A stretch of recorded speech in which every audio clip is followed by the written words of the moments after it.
So go to chapter 2, classification of businesses. So when we talk about classification of businesses, basically we're talking about the kind of businesses that are available. And we can only know this through economic activity. So what is economic activity itself? Economic activity involves, it takes place when resources such as capital goods, labor are combined to produce goods and services. That is what economic activity is. So that means we are going to combine different resources that we have, including human capital, to produce goods and services. This is what economic activity is. But we have different stages in economic activity. That means each business will combine resources based on the stage it is in. Do you get what I'm saying here?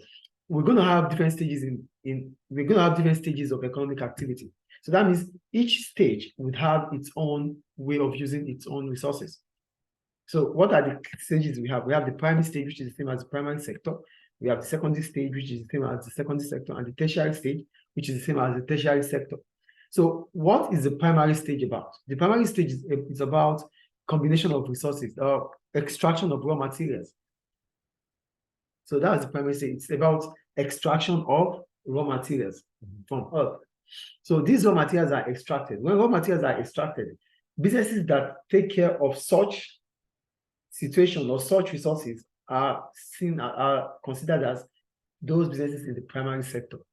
So what do they do? What are those activities they do in the primary sector? You have fishing, mining, agriculture. Whatever has to do with extraction of natural resources, it's in the primary sector. I think that is clear. Then we have the secondary sector. For the secondary sector, the primary stage talks about extraction, but we cannot consume extracted raw materials. They need to be finished. They need to be used. They need to be processed. So the stage, the business or businesses that are involved in the processing of these raw materials into finished goods are in the secondary stage. Do you get the secondary stage here? Yes. So for the secondary stage, we're talking about the conversion of raw materials into finished goods. And why do we call it finished goods? We call it finished goods because it is ready to be consumed. Do you get it? Yes. So that's about the secondary sector. So what are those businesses involved in the secondary sector stage? We're talking about building, construction, assembly of computers, manufacturing. They are all in the secondary sector. Mm-hmm. So whatever involves using raw materials into finished goods, they are in the secondary sector. I think that is clear. Mm-hmm. Then the third stage is the tertiary sector, or the tertiary stage. What does it involve? It involves services. So we say it involves services to not just consumers, to also other businesses. So in the service sector, this is where you see business to businesses, business to consumers. So they don't only service consumers, they also service other businesses. That's where we have banking, insurance, tourism, education. They are all in retailing. They are all in the tertiary sector because they service people or businesses. Is it clear? Yes. So we have now go to relative importance of economic sector. It said, which sector of industry is most, these are stories anyway, I summarize it. So the economic sector of the country is compared through the following ways. One, so if you have to, because each country has its own economic sector, which it concentrates mostly on. Some countries, most especially countries in Africa, their strength is in the primary sector. But when you become developing or emerging, then you can have your strength in the secondary sector. But developed economies, they have their strength in the tertiary sector. So that means they employ more people in the tertiary sector than any other economic sector. So how do we compare the importance of the importance of economic sector? Yeah, I wrote. I said the first way is the percentage of country's total population employed in each sector. So you would know if the primary sector or the secondary sector or the tertiary sector of your economy is more important. How do you know? You can know through the percentage of people you employ, the percentage of your population that are working in the primary sector, the percentage of your population that are working in the secondary sector, or the percentage of your population of your country's population that is working in the tertiary sector. So if the highest percentage of your population works in the primary sector, that means the primary sector of your economy is relatively important than any other sector. If you have the highest proportion or the highest percentage of the population working in the secondary or the tertiary sector, that is the most important sector in your economy. That is what relative importance of the economic sector means. You get the first point. Yes. So we can do that using the population working in the sector to say, oh, we have strength in the primary sector, or we have strength in the secondary, or we have strength in the tertiary sector. That's the first way. The second one is the value of your country's output from each of the sector. You get what I'm saying here? So what's output? What's the value of output? What's the value of your GDP in the primary sector? What's the value of your country's GDP in the secondary sector? What's the value of your country's GDP in the tertiary sector? So if the value of your country's GDP as the highest through the primary sector, that means the primary sector or the country's primary sector is more important than other sectors. Do you get it? Yes. So those are the two ways we can know or compare the relative importance of each economic sector, either through the percentage of population working in all the sectors or through the value of output produced in that sector. Because your GDP will combine the primary, the secondary, and tertiary. That's what your GDP will combine. So what is the percentage of your GDP in the primary sector? What is the value of the percentage of your GDP in the secondary? What's the value of your GDP in the tertiary? So the one with the highest percentage makes it more important than the others. Is it clear? Okay. So changes in sector importance. So here there are different reasons for changes in the relative importance of the three sectors over time. They are as follows. What we're talking about is, when we talk about changes in sector importance, basically we're talking about what makes the primary sector less important than the secondary sector. What makes the secondary sector less important than the tertiary sector? What makes you to switch? What makes your country to switch from the primary sector to the secondary sector? What makes your country to switch from the secondary sector to the tertiary sector? That is, the one that is more important is where you switch to. Do you get the point there? So what are the reasons why we have changes in the economic sector? That's how the question will come. So the first one I wrote is about, one, some sources of the primary sector lack resources as they are depleted. So one of the reasons why we could switch from the primary sector to the secondary, or from the secondary to the tertiary sector, is that resources in the primary sector might have been used up. So there are no more resources in the primary sector. So why are we still there? The resources are depleted, they are used. So no more resources to engage or to combine to produce in the primary sector. So the primary sector is done. So we have to switch or move on to the secondary sector. Yes. So the first reason why there are changes in economic sector is that resources in one of the sector might have been depleted, used. So when you don't have resources to use, what would you produce? Nothing. Do you get the first point there? The second point, most developed economies are losing their competitiveness in the secondary sector to newly industrialized countries such as China, Brazil, and India. So look at the secondary sector. These days, nowadays, the secondary sector is really controlled by China, Brazil, and India. So countries like America, like Germany, like Italy, like France, they are losing their competitiveness in the secondary sector to these developed, newly industrialized countries, because there's industrialization, which means the process of becoming industrialized. That means a non-industrialized economy becoming industrialized. That is what industrialization means. That means a country its strength is in the primary sector, is now having strength in the secondary sector, because the secondary sector is about industrialization, manufacturing. So if these countries if these economies are being industrialized, it means now they are producing goods. So their strength is now in the manufacturing sector. So these countries that I just mentioned, like China, like Brazil, like India, they have more strength in the secondary sector than other sectors these days. So when you see countries like America, like Germany, and other European countries, they start thinking about services. So they switch into services. So they lost the control. They lost the market of industrialization. They lost the manufacturing market to these countries that are now industrialized. Do you get the point? Yes. So you see, they switch because they lost it. They move on to tertiary sector.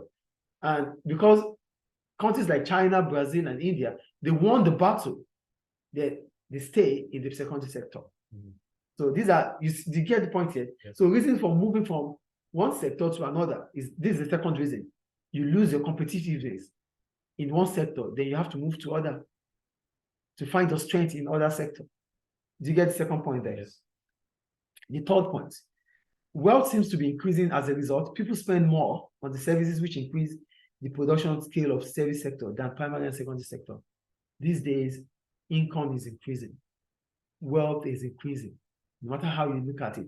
Yeah, there are still poor people, but wealth is increasing day by day. So this means that people start thinking about services. People think about traveling. People think about education. People think about insurance policies. So because they now have more income, so they think about those services.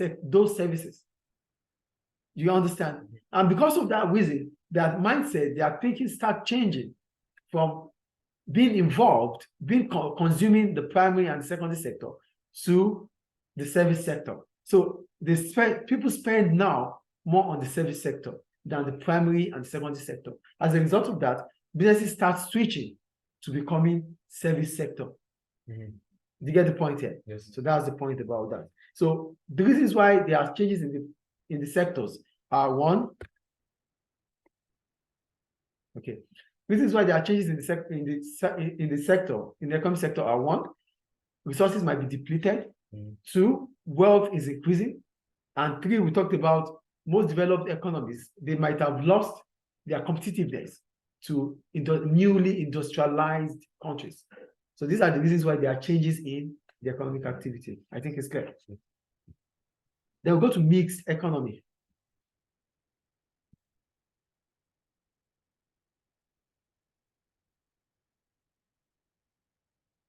So when we talk about mixed economy, it's the combination of the market system and the planned system.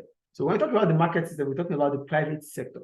And we're talking about the planned system, we're talking about the public sector. So here, we combine both primary and secondary, both private and public sector together to give us a mixed economy.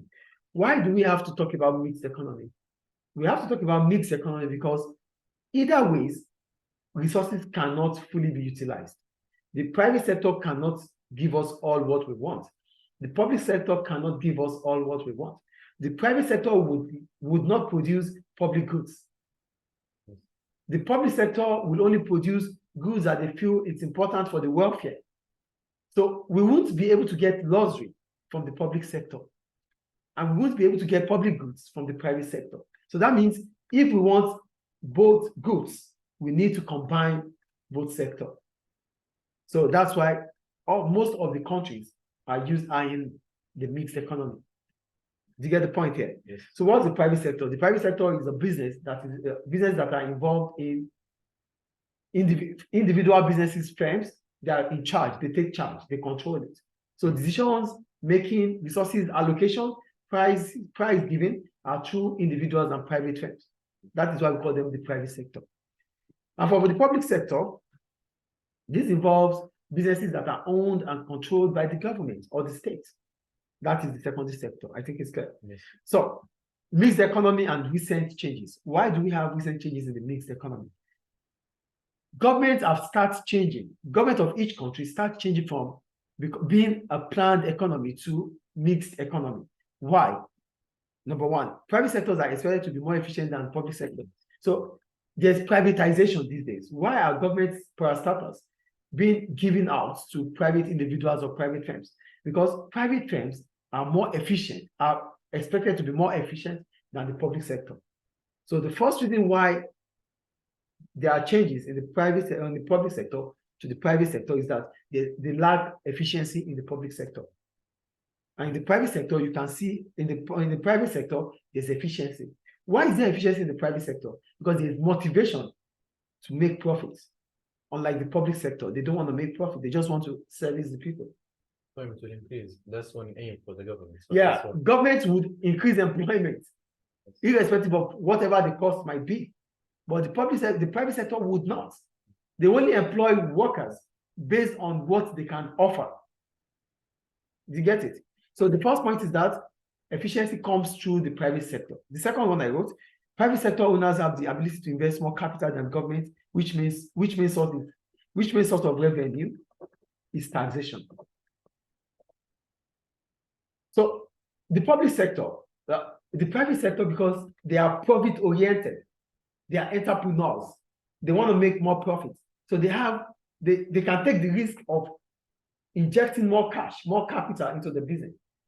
Public sector will not do so because public funds are through taxation, and they have policies, there are laws that binds or that are in place for each spending. The private sector would not need to go through laws, through constitution before they spend. It's their money. So the private sector has the ability to spend more because they can invest more, unlike the public sector. That's the second reason. Do you understand? And the third reason is that privatization will bring about competitiveness. If it's in the public sector, there won't be competition.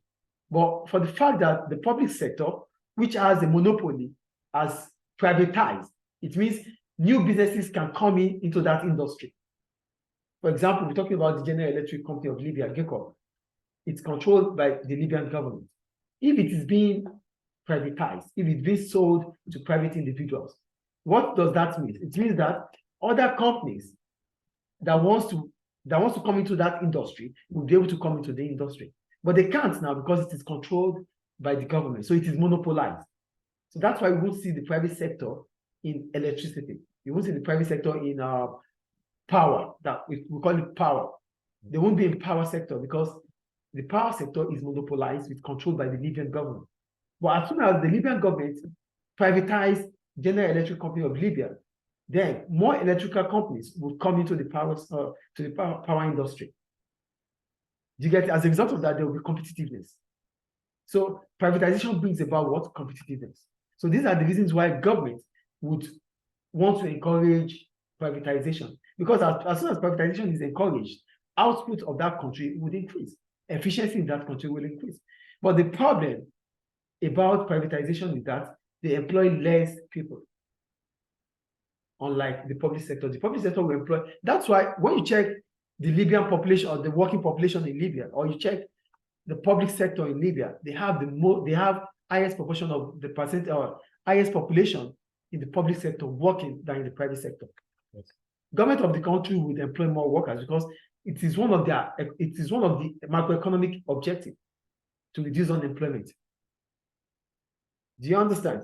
So, but the private sector, it will bring about efficiency. It will bring about increase in output. It will bring about more choices for consumers.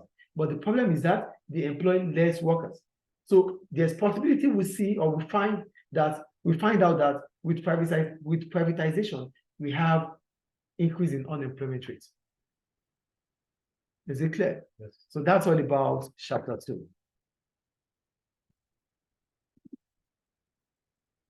Any question about it? No. Without 10 seconds.